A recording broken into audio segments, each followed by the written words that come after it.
Today I was visiting the offices of ESOF, which was the company we founded 18 years ago. They're now doing the streaming and they're sponsoring the event. And they're a software back-end, front-end development company. And they're really doing quite good. So it's fun to see that.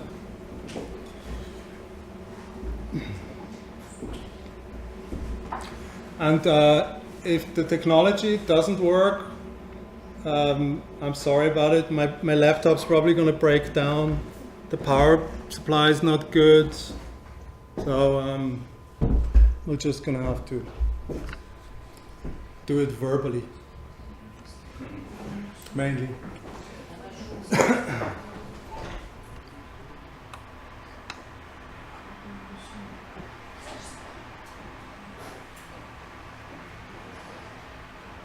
We have focus. Please focus. Oh, focus. Oh, that's good. Yeah. Focus is good.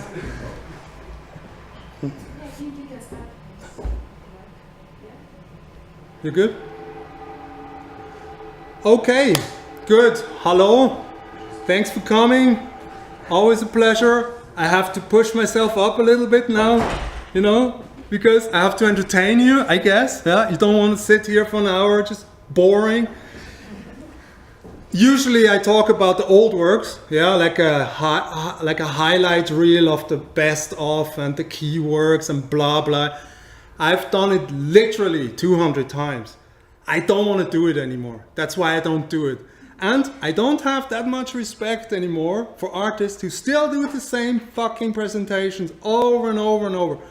Although I did it too for 200 times.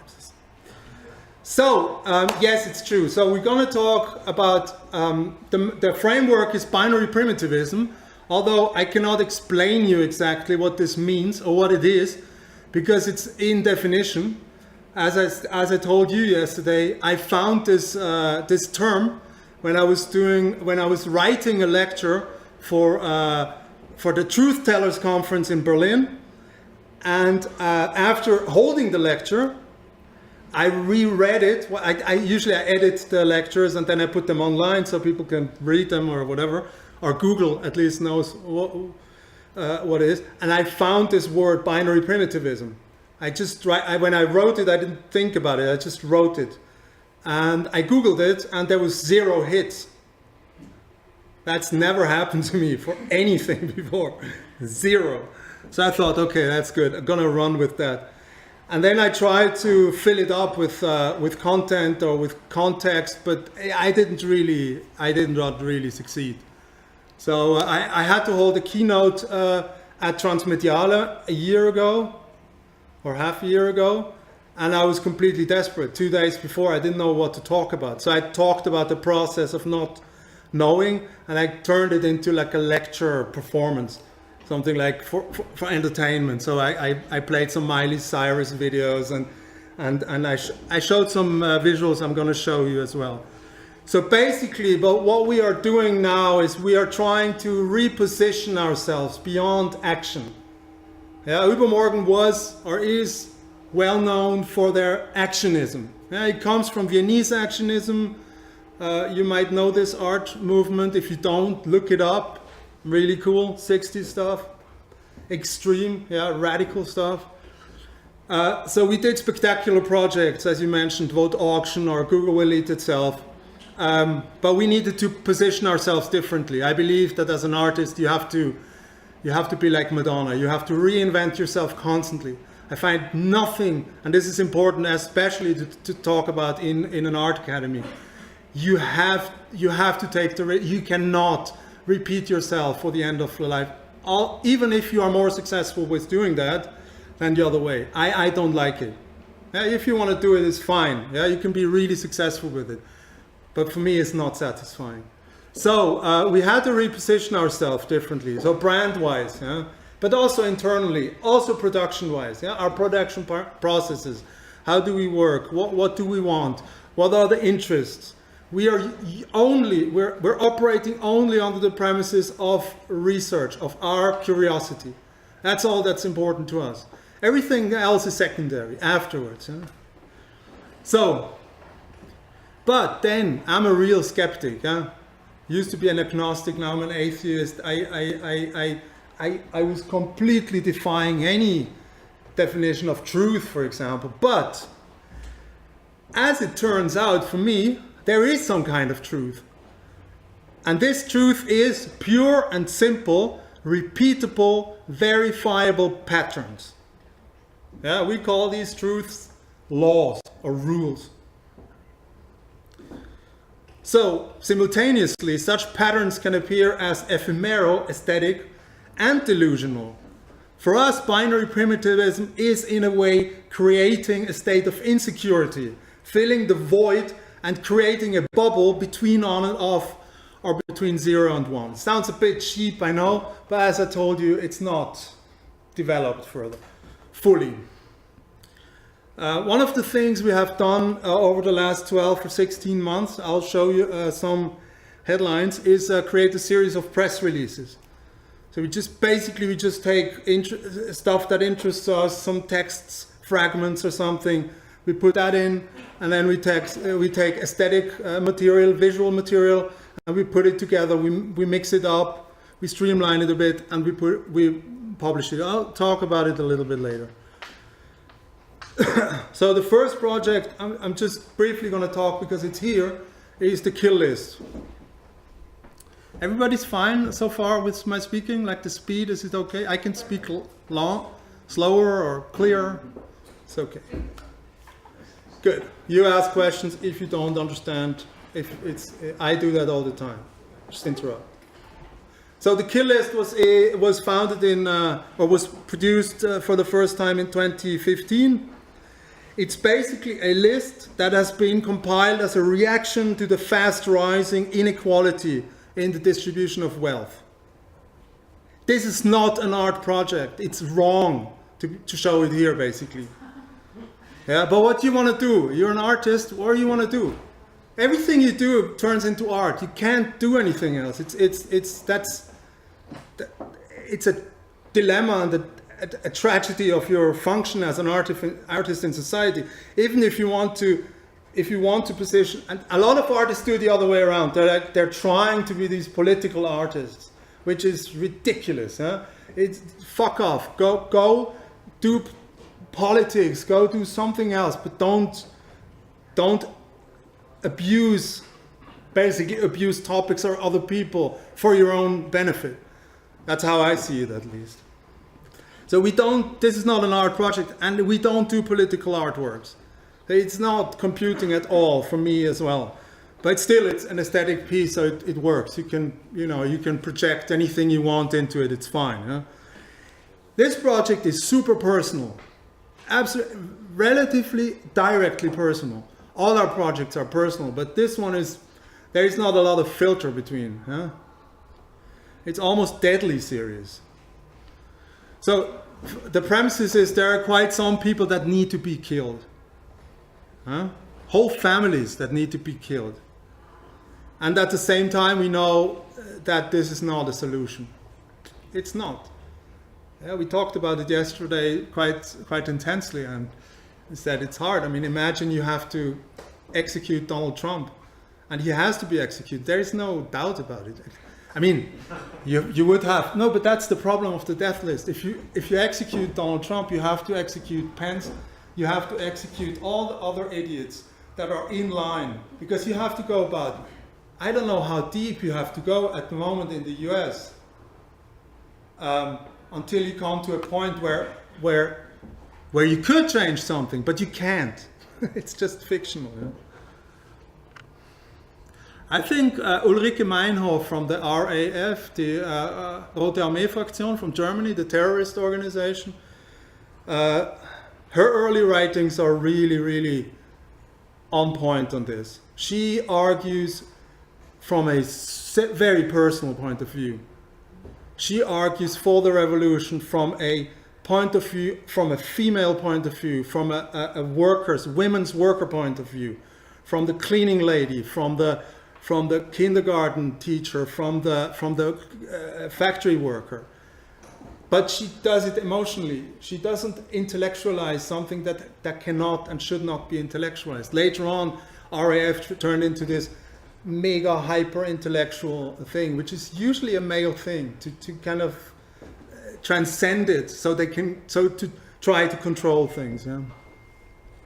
So the other thing about this thing is basically it's a list. The kill list is just a list of 367 people that I have compiled, or we have compiled. And the problem is, sit down and do the exercise yourself. The moment you put one name on the list, you have done everything. You have put all the names on the list, because in the end, it's like Stalinism. In the end, you are on the fucking list, because where does it start? Where does it stop? The moment you have one name on the list, it's going to be you, your family in the end. This is the logic of it. So then we focus also on technology. So we were thinking about algorithmically creating the list. How can we identify data that is relevant to identify the people who need to be killed? As I said, it's about wealth distribution. I believe, and I was so angry that I said, this can't go on like that. It's not only that millions of people die because a few people have so much that it's completely out of proportion. It's okay if it's uneven, but if it's uneven like that, it's completely blown out of proportion. But it's not only that. It's not only that. It's not only that millions of people are dying. It's that billions of people are having a worse life than they could, just because some people and some corporations, but you can't challenge the corporations. That's over. That's already gone. We don't have to talk about AI. We talk about the corporations. That's Skynet. That's already done. We can see where it leads us. We cannot control it anymore. So I focused on the people. Yeah. But there you see the limitations. Yeah. In the end, it's just a joke. But it's personal rage that brought me to this. So. The other thing that is really interesting, I believe, is this protocol that lets information flow without storage. That is something I've been thinking about for many years, and I've wrote a paper about it. We were in a show with Ubermorgen, listen me, Money After Money by Yukiko Shikata in Japan. And that's where it first, I was thinking about how I imagine financial transactions and exchanges of objects or monetary systems in the future. So I thought about the unique pieces of information. They're not copies in a way, but they're just traveling. They negotiate with each other and they keep flowing. This is a very superficial concept. I have no in-depth knowledge of the technology that could be developed and so on, but we used it for the kill list on a very simple level. So the information is basically, you have to imagine it like a ping pong game. So basically the data packages are just bang, they just put back and forth, and they're not actually stored on the devices you see there. So they just travel around. This and now this will lead me to the next project just in a second, where we use the same technology for security reasons. Here it's also for security reasons. We don't want this list to be public. What happens if you take the list and you start killing people after the list? What happens to me? You know, it's already very risky to travel to the US if you have a project like that out, or to travel somewhere else. But we have so many problems with secret services and shit that we don't really care anymore. So,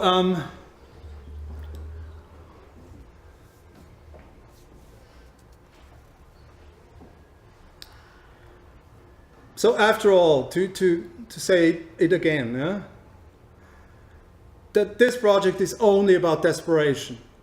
It's only about pain, the horror and the anger and the sadness and the impossibility to deal with reality, or what is now. It's a project that declares bankruptcy to all solutions we have tried and tested and failed with. It's a cry for help and a complete capitulation. But with a almost stupid enthusiasm and positivity enshrined in the following quote, I will finish. We will have tears in our eyes and hurt in our heart while blowing the target's brains out. We live in heroic and wild times. We are alive. That's the most important thing. Fuck everything else. So, yeah, exactly. This is a bit. Oh, the images. Yeah, that's what I said with the. That's what I said with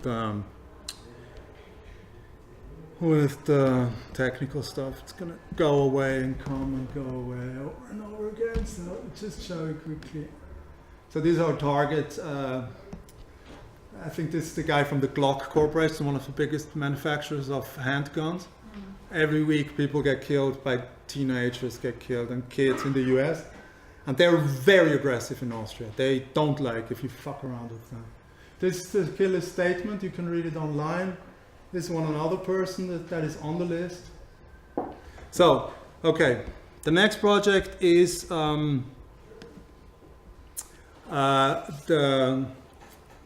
it's called Do You Think That's Funny? It's one journalist asked us about 15 years ago when we did the vote selling buying project. He said, do you think that's funny? It's the most stupid question, but we thought it's a good title for a project. So in 2 years ago we met Edward Snowden in Vienna at the airport. He was in a plane that was flown in and grounded by Evo Morales. It's the president from Bolivia. The Americans basically demanded that all European countries deny overflight privileges to Evo Morales because they suspected him to have Edward Snowden on board, which was correct. So he was grounded. Evo Morales then took off, but Snowden was kept in Vienna. And a friend of ours works on the airport and called us, and we went there and we interviewed him, or we talked with him. He's a nerdy little asshole prick. Jesus Christ. Wow, what an idiot. But it was super interesting to talk with him. Some weeks later, he gave us encrypted files, and we developed a system similar to that's what you see here. It's basically two pairs. Let me move over. So you see it here in the back. There's two pairs of these beagle bones, and they're doing the same thing. Now we used a lot of surveillance in the gallery to make sure that we catch Scotland Yard or GCHQ or other governmental entities when they enter the room, because we were suspecting them to come. A few weeks before, they were destroying the Snowden files. Actually, the Guardian had to use a hammer in the cellar of the Guardian newspaper to destroy a hard drive where the Snowden files were kept on. The guys were actually, there was a movie of it, you should look at it, it's very funny because while they're destroying it, and the GCHQ, Scotland Yard people were standing around, the journalists were explaining to them that there is a copy in New York at the New York Times. So basically, it's an absolute waste of time and a very funny thing they're actually doing. But they kept on doing that. So we wanted to catch them in the next act. We never succeeded. They never arrived. We don't know why. Probably because we tend to communicate openly. We never encrypt stuff. We also, if we do the most radical stuff, we always keep open channels, so that the secret services, they can listen in, and if they're not super stupid, they can see that this is not a terrorist action, or this is not but it's just art, or something else.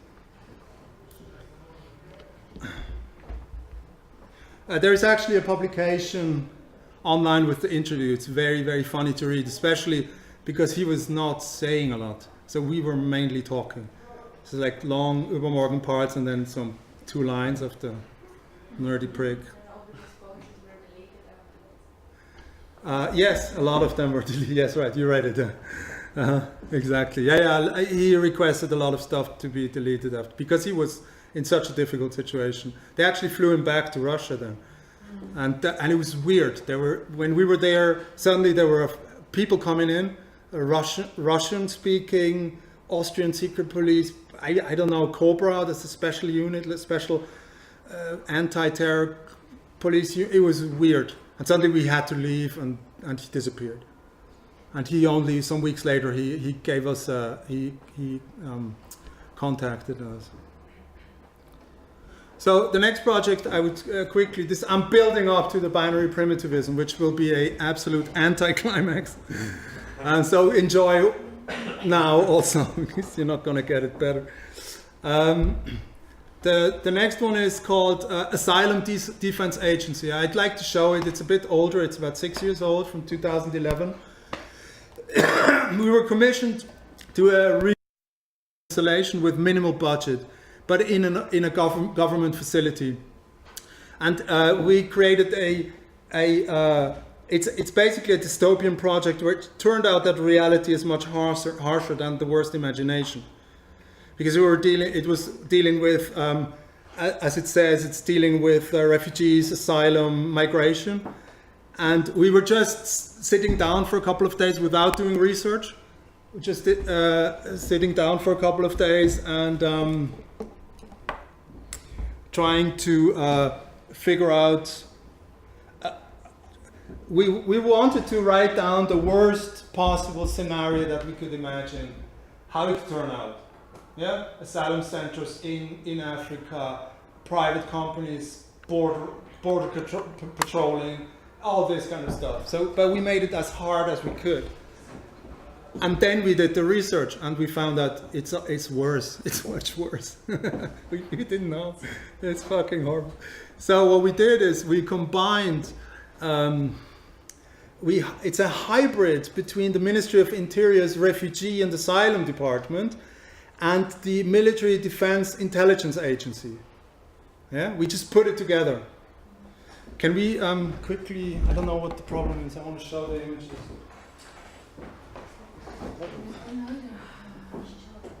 Maybe it's from the computer connection. Oh, that's I don't know. No, probably not. Or maybe I just take it out, in and out, quickly. Okay, looks better. Yeah, it should be coming, huh?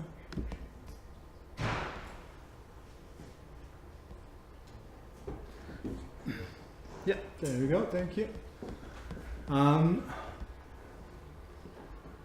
So, yeah.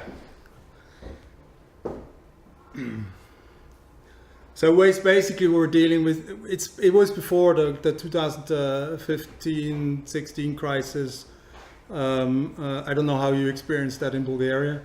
In Austria it was like, people were completely freaking out. But it was also interesting to see the train stations were completely overfilled, but there were thousands of people who are actually just going there and just working and helping, and it was an interesting. And the right-wing people were completely like playing like little boys. They were like, oh yeah, and it was used and abused and misused, and it was crazy. Very interesting times though. So the installation featured about 5,000 objects. This was a combination of them. This was for example, a coffee pot that was just burning for 3 months, the whole installation time, and it stank. But you know it from the offices. It's like this filter coffee that gets old and burnt, and then it smells. You almost have to throw up. And we just continued, and the whole building smelled like that. It was wonderful. It wasn't even planned like that. But then, if you do stuff like that, if you have the possibility, it was 5,000 objects, 700 square meters, and a budget of 300 euros. Sometimes we love to work with 100,000 euros for a museum show, but we also really love to work with 300 euros. And especially for students, for example, or artists who have lesser resources, working with limitations, or when we started to work with the internet in 1994, to have the like a 56K modems, you could not make websites that have more than 5 to 10K. your creativity just goes into overdrive. You have to find so many solutions, and this is super important, especially for young artists. But also if you're getting older and you get too well established or too lazy. Just limit yourself, and there's wonderful stuff actually coming out. So this was a lot of fun to do.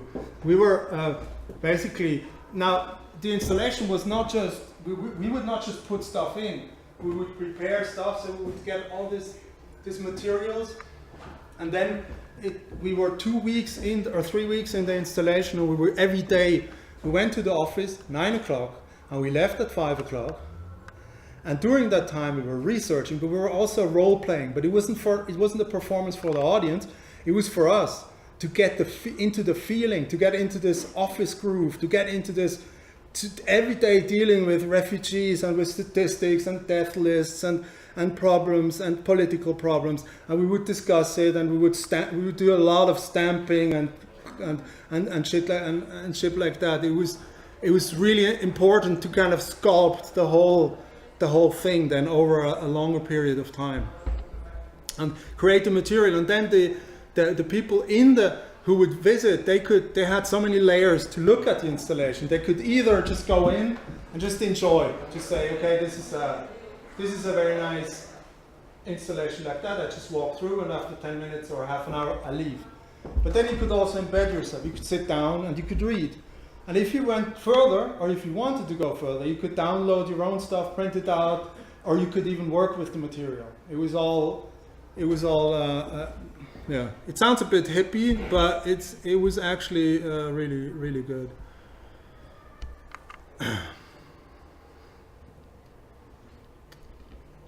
Questions?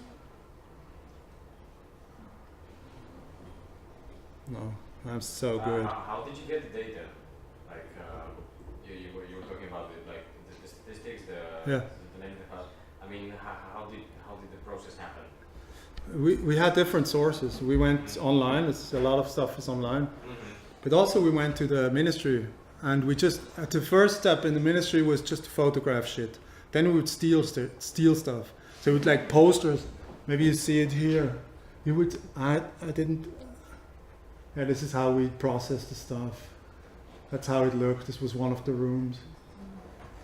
So this is the executive room. These are lists of people who died, for example, in the back or stuff like that. Yeah, we would ask for stuff. Then we would go to NGOs, ask them. We would go to lawyers, but we do it pretty superficially. For us, sources are not. We don't value. We don't. For us, sources are all equal. I don't. If you give me a statistic, I will treat it exactly the same as it would come from the ministry or it would come from an NGO. I don't care, because I don't believe or we don't believe in. It's not necessary. We have so much data. We should work artistically. We should work like I always say. It's like a mosaic. You just use every piece of information and put it into the picture. And then you can look at it and you can make your own. Yeah. You can. Fake news. Yeah, that's just fake news. No, fake news is kind of fake news, but that's not a term. How do you know it? We don't. You don't need to. That's not a category that we think in. We have always.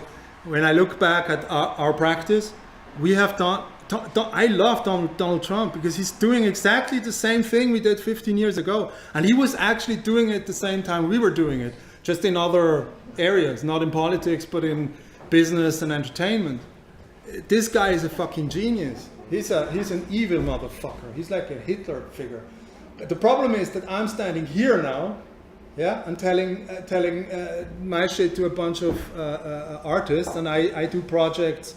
Or I used to do projects where we reach 500 million people with the Vote Auction project, but it's not something that we're not waging war with it. It's not going to have a direct impact on the world. Yeah, it's like a scientist. The civil society has to deal with it, but Trump is in an actual power position, and it's very hard to deal with it. But fake news, it's not a category. It doesn't exist. It's bullshit. It's propaganda. What if Yeah, it's all, but that's nothing new. I mean, that's during the 30-year war and during the Second World War. That's always happened. People, it's always double espionage 3 times, turn people around, turn them back around, then feed them information. I mean, come on, it's been done all ever in history. The Cold War is based on this, actually. The Cold War is based on this stuff, so it's not. We don't have to let ourselves be bullshitted by. We have to think ourselves. We don't have to walk into this trap. That's why we study art. That's why we do this kind of stuff. That's why we do the research we do. Yeah, you as well as we. That's why you have to do it. Otherwise you're walking blind and dumb through the world, and you are then manipulated. But it doesn't matter if it's called fake news or whatever. You're just being manipulated, and that's called propaganda. You manipulate someone in a way that he or she doesn't know that she or he is being manipulated. That's the definition of one of the definitions of propaganda. So, and yes, there are differences in quality. For example, the speed and the mass of information that has changed, but we have to learn how to deal with it. And these institutions, like the National Art Academy, science academies, they are the institutions where we have to find new ways. We have to upgrade ourselves as human beings. I'll come to that later. Transhumanism and shit like that. We have to upgrade ourselves, but for that we need to do the work. We need to find. We need to be affirmative. We can't be negative. I can do the kill list and still have a great fucking day afterwards, and that's important. We need to affirm in order to be active, in order to be proactive, in order to do things, instead of be scared and then be manipulated. Does that answer a little bit? I have a very strong position on this, but I'm super interested in how we're going to deal with larger masses of larger numbers of data, because that's the next step. If we can't manage to do that, the machines will do it for us, and that's gonna be a problem for us as humans.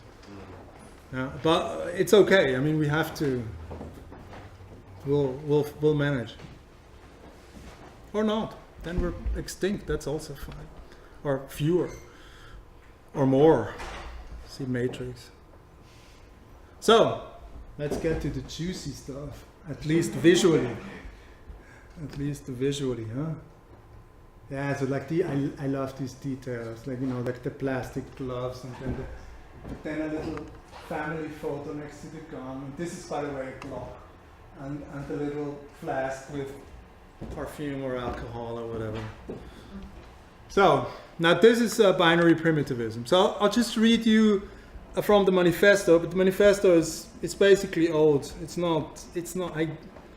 I can't stand behind it, but I'll talk about it. So, Ubermorgen, yeah, Binary Primitivism Manifesto, 2017. So again, beyond action lies truth. And truth is pure and simple, repeatable, verifiable patterns.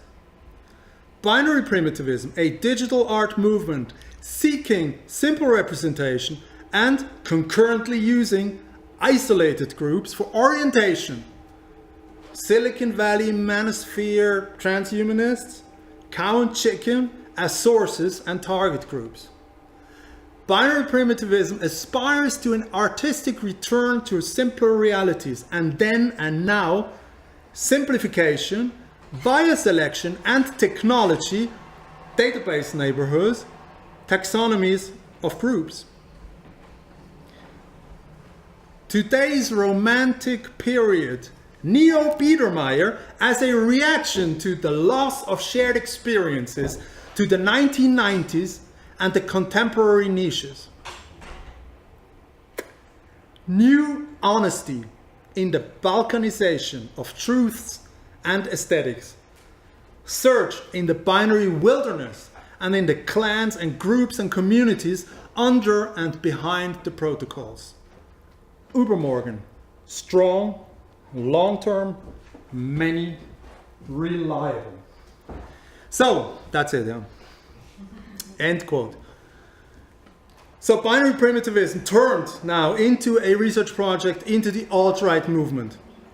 yeah, in Silicon Valley especially, into the so-called manosphere, which is one of the terms that's being used by men who now understand that they're gonna lose some of their privileges, especially white men in technology, who are gonna lose some of their privileges if anybody else, without a dick maybe, has the same chances as they have, or even better.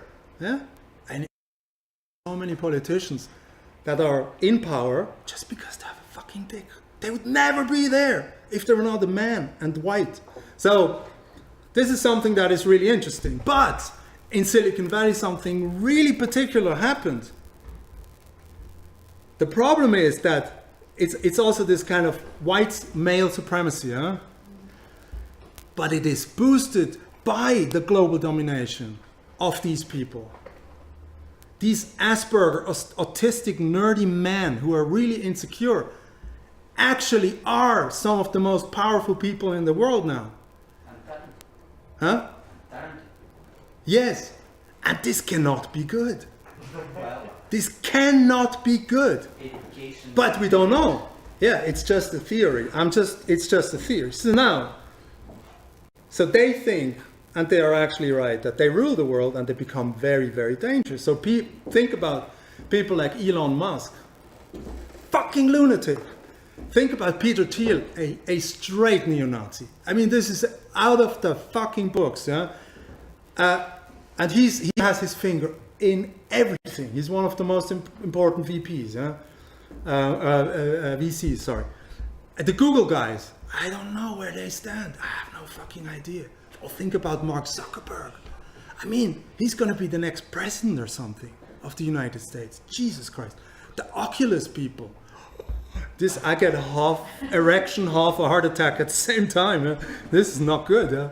I don't know. Maybe it's beautiful. But they see themselves as entitled to rule. Yeah?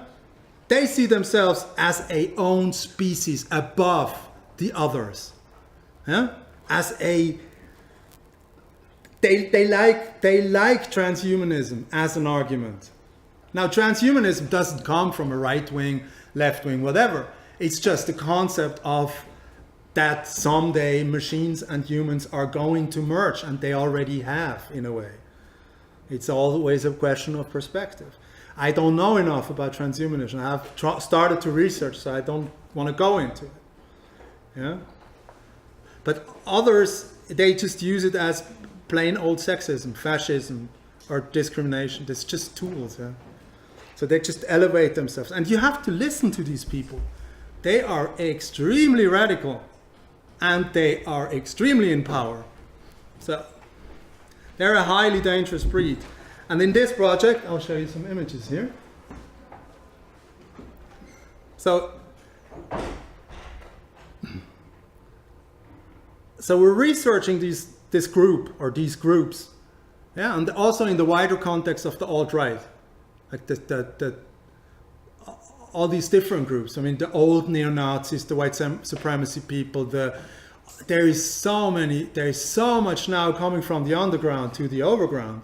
Yeah, Steve Bannon is one of the people who is basically facilitating this bridge between the different worlds. Huh?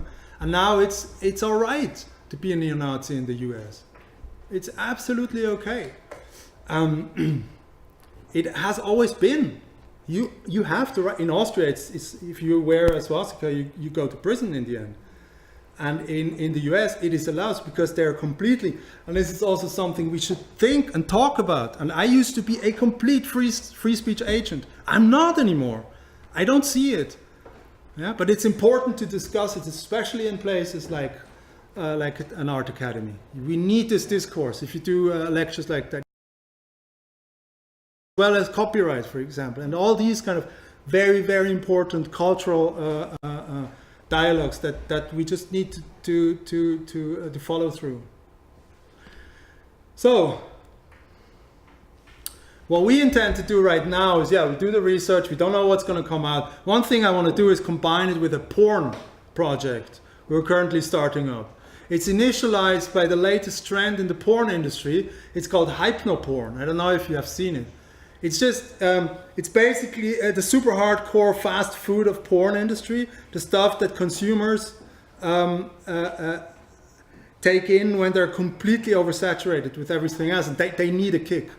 It's like a drug addict that needs a higher doses, and then changes to another harder drug or a combination of drugs, like a speedball or something like that. So,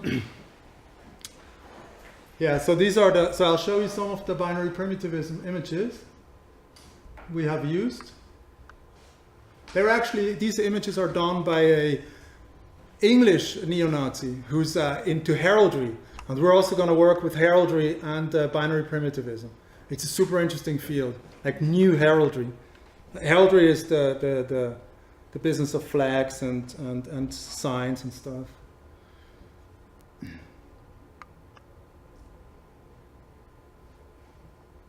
Yeah, you recognize the style, huh? You can see it above there.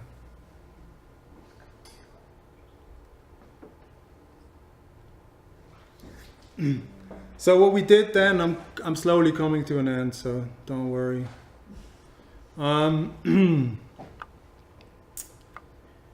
So we've done a show in the US recently, and we don't want to work in the US anymore. It's not a country that is good at the moment. It hasn't been for a while, and it's not at the moment that it's. So what do you want to do? Yeah. So the thing we did is we used hypno porn, basically from the imagery and from the technology and the speed. This is a GIF animation. So we made a show only with golden GIFs and with objects like this, like golden toilet holders. It's not really well visible here. Yeah, so that was the one side where we started to experiment with this hypno imagery or hypno porn imagery, how we call it, because it doesn't have to be a dick or a vagina to be porn. I think you can use aesthetics, or you can use lighting or angles and stuff to. So what I did was really having a lot of fun. Was this, and this is super primitive. I mean, come on, you upload an image, you mirror it, and you do that. But the cool thing is, we showed it in a solo show online from our gallery, which I really like that they did that. It's very sad that they're now bankrupt. I just learned about it 2 weeks ago. But shit happens, and you lose sometimes. This is really interesting over a period of time. It fucks you. If you look at it on the screen, you'll find it, and just Google for Ubermorgen or whatever, GIFs or Trump or hypnoporn or something, you'll find it. And you look at that for 5 minutes, and I'll tell you, you're in for a good ride. Yeah? You don't need any drugs to get. It gets really weird, and it's so simple. So based on that, this is mainly a draft, yeah, but it actually works. And I think one of the strengths of Ubermorgen is that we don't give a fuck. Sometimes we put out super cheap shit, and it works. And sometimes even funny, we put out super cheap shit and we think it's really cheap, and then people are. It happens to me. There are a few projects that we internally really hate. We would never pull them. Other artists do that; they pull them. Yeah? We would never do that. We don't. That's a part of our history. But then sometimes people come and they say, yeah, this is the best work. And you know what I know then? It gives me a lot of information about the other person. Like, you're a stupid idiot. But it's okay. You can have it. Yeah? My former professor, Peter Weibel, I showed him 3 wonderful pieces and 1 really shitty piece. And in the end he was like, oh, this is the shitty piece. This is really good. Can I have it? Can I have it? It's like, yeah, sure. So he showed it at ZKM. And I was like, are you fucking, I mean, the other works are really, really good, and this is really, really crappy. Whatever. Yeah, this is also, she's really, really, this person is an enigma for me.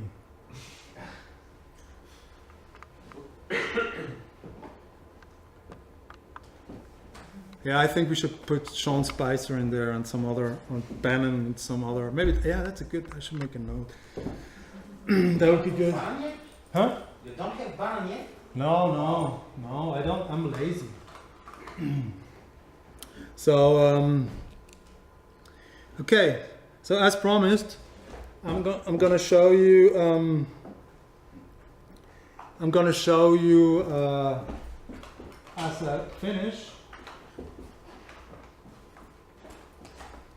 I'm gonna show you these press releases. Just the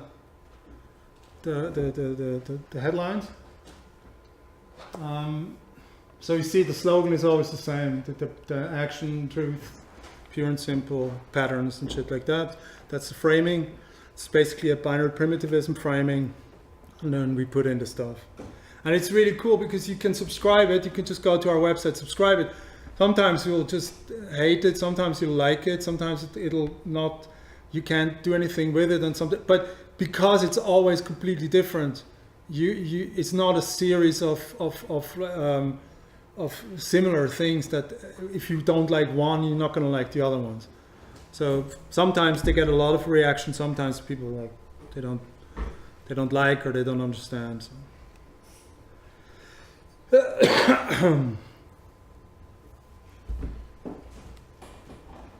Now that's the action pen. That's a really good weapon. I'm sure all the Bulgarian dickheads and the big cars and the guns and shit, they also have one of these because it's, you know, you can kill people, but you can also open a window with it or a car or something. Yeah, it's really good, huh? Yeah. So that's the binary primitivism one. So that's that. If you have questions, you can ask me. And that's just a little wonderful image for you guys to finish it up. Thank you.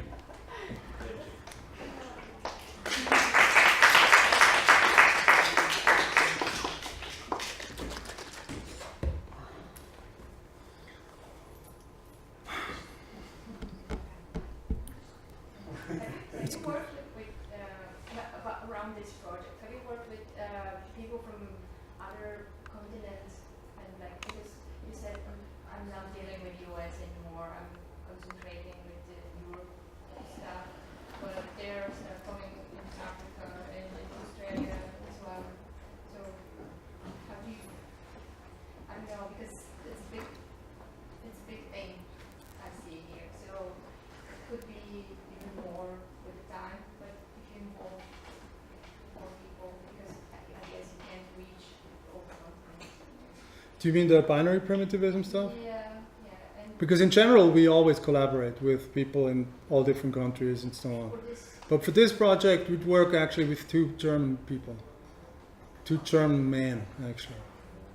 And, but yeah, not necessarily, I mean, well, we're gonna start teaching in another university now. And one of the visions we have is we're actually going to do that. If the university is kind of as we think it is, we're going to build our own studio, because that's what you have to do. You have to teach. If you teach and you have to teach seriously, you need to build your studio, and the students and the teaching, you have to make one unit out of it. So you need to basically a production facility and research facility, and then you take the research that you're doing and you teach it. And at the same time, you teach the kids, and they can work for you again if they're interested. Or you just steal the shit. That's also fun. you're teaching in Frankfurt, right? Yeah, but we now moved to Cologne, which is a better school. So that's I expect better. We couldn't do it in Frankfurt. The students were not smart enough, and not good enough, and not motivated enough. We need good students. We need at least 3, 4, 5 really good students that are motivated to do shit, and then you can use synergies. That way you can do it, and if it's a good school, it's an international school, so people will come from all different parts of the world. Otherwise, it's quite difficult. I mean, imagine you want to work on a project like that. How do you do it with someone from Asia, someone from Australia, someone from the US? It's not that easy. Yeah, because we used to do a lot of project collaborations, but then the problem is if you treat people equally, and they're not equal. They have Ubermorgen is quite a strong brand, and then you have people who have not such strong brands, or they're not so positioned. They'll freak out eventually, It always happens because they then it gets shown somewhere, and then only Ubermorgen is there, and people are really how do you call it, kleinbürgerlich, and they're really small-minded. Yeah, if it's short-sighted and small-minded, if it's about their ego, it's actually a bit of a problem in collaboration. So we've done that many times. We've fallen to our faces many times, which is fine. We did great projects. Did with James as well. It was really fun. And but I've started to more try to employ the people. But then you have to pay them, and then you have to tell them what to do, which is a fucking pain in the ass. It's a lot of work. And then it's more efficient sometimes just to be the two of you or some students to just do the shit. And so yeah. Any other questions, or do you want to go?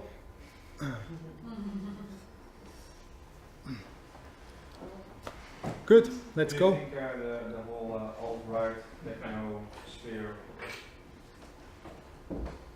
how will it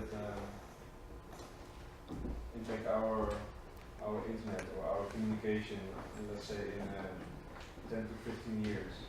Will it impact our way of communicating digitally? I think the question should be how does it impact our communication now? Because I don't know how it is in 15 years. We don't know. We have no idea how the Chinese, how China will. No, we don't know how Europe, if the Europeans, if they will understand that they will have to do firewalls like the Chinese in order to protect themselves from Silicon Valley, stuff like that. I don't know. I don't even know if this is the correct solution. But what you can say now is you can look at the facts. Look at who designs the technology, where are they from, what is their agenda, how are they, are they fucking Asperger people? Which I have no problem with Asperger people. It's just a problem if they rule social networks, then it's a problem because that's the exact skill they're not good at. They shouldn't do that. So that's one of the problems we have right now.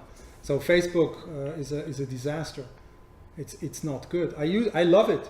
I really love it because I can keep up with so many people and I can see it, but I can only use it very bit because it's very addictive. Addictive personality. Super. It's like crack cocaine for fucking social media. You know that, right? Yeah.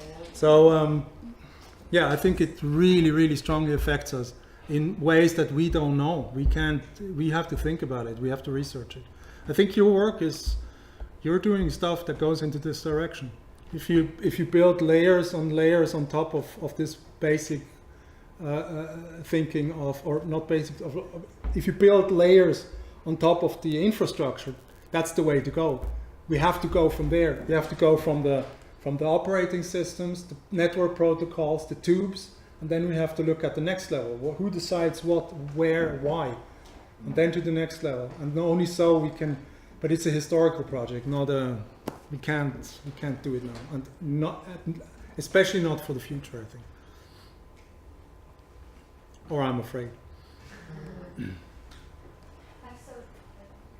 Not so serious question. What do you say to your kids that you're working? What's your occupation for your girls? Yeah, they know. Yeah. How do you explain what you're doing all day long, like research? They're really not interested. They don't give a shit. Just sitting on your laptop. Yeah, they're not interested at all. When they're teenagers, they're super self-obsessed. They don't care. Do you think they're gonna ask you someday? Yes. They know what we do. They're not stupid, but they're not interested. They are. They have been in shows and talks and. Involved in some of your projects. They've been involved in projects. They know what we're doing, but they're not interested in. Well, they're too young, I think, to realize what you're dealing with. Maybe they're too young to get to realize that your point. And people are very, ego. Yeah, but your parents are not as a human. You have a problem if for you as a human, as a child, your parents' job is important. That can be a problem because that means that you look at them as a professional or as a career or as a politician or as an artist. But basically your primary connection is just the human one. Yeah, does he love me? How much attention do I get? This kind of stuff. So I understand. I don't mean this negative. I mean when you're 14, the ego boost that you get, and this, it just hurts sometimes. But it's more like, I completely understand. She has to define herself now. So you really don't want to talk about anything else but yourself, which is fine. And you know it with your kids. That there are certain ages when they are so egomaniac. It's like Donald Trump. That's why Donald Trump is an interesting person. He is a 3-year-old child. Yeah, with fucking anger management issues, with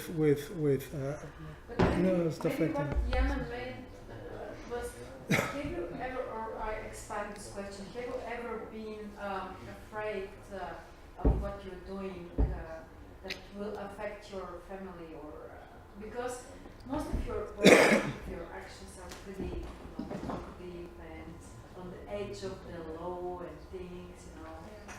So, and you realize that, you know, you even trying to even provoke them to be even to overexpose this, you know, in a way. Not really, no. We have, I mean, the dilemmas are when you use them. How can you use them? They're too small. We ask them. We use one project was the Super Enhance. It's about torture. It's actually the one where I worked also with James Powderly from GRL and Fat Lab. Especially Americans, they get really angry because we use them in video in like Guantanamo Bay. But the one is the little girl was 1 year old, and the big one was 4. And the 1 year old, you can't ask her. You just do it, and you do it like 10 seconds. Put the hood on, film. You see that the crew is all friends of the family and not some strangers. The older one you can ask, but she's 4 years old. What does she know? What it means if she wants to be a politician with later? How it affects her if there's a video of her, you know, stuff like that. You can't do that. These are responsibilities you think about, but you don't take responsibility because, as I said, you can't predict the future. And that's a mistake that many artists make. They are either too stupid to understand common sense, to understand that one artist came to me and said, hey, I'm doing this, I want to do this, at the time, that was before IS, it was Al-Qaeda. I wanted this Al-Qaeda recruitment platform. I was like, dude, there was just 3 months ago, there was 2 people imprisoned for 10 years for exactly the same thing. You're not going to get through probably. And with artistic freedom, it's probably the price might be too high. You're fucking stupid. And on the other side, you have so many artists today, and this changed 15 years ago. People were less risk averse. Now students are like, they're like, I don't want to affect my career. I think it's illegal. It's like, no, you just think. Because in the US it's illegal. It's not illegal here. You can do this kind of stuff. So going back to the kids, no, I think it's much more important that we don't fuck them up psychologically than artistically. They will have to deal with it, but everybody of us, all our children have to deal with the parents and with what they do. Yeah. So, well, we talk with them about it if they want to, and sometimes, yeah, I mean, I find a naked picture of my daughter who's now 14 on the web. I put it online because it's children's picture, and I don't give a fuck at the time. It's not. I take it down. I think, it's probably she doesn't, let's use the ones where she's clothed. She might not like it. But that's all. Yeah. Good? Good. Thank you for your patience. It was hot in here. Great. It's fine. I should take it off.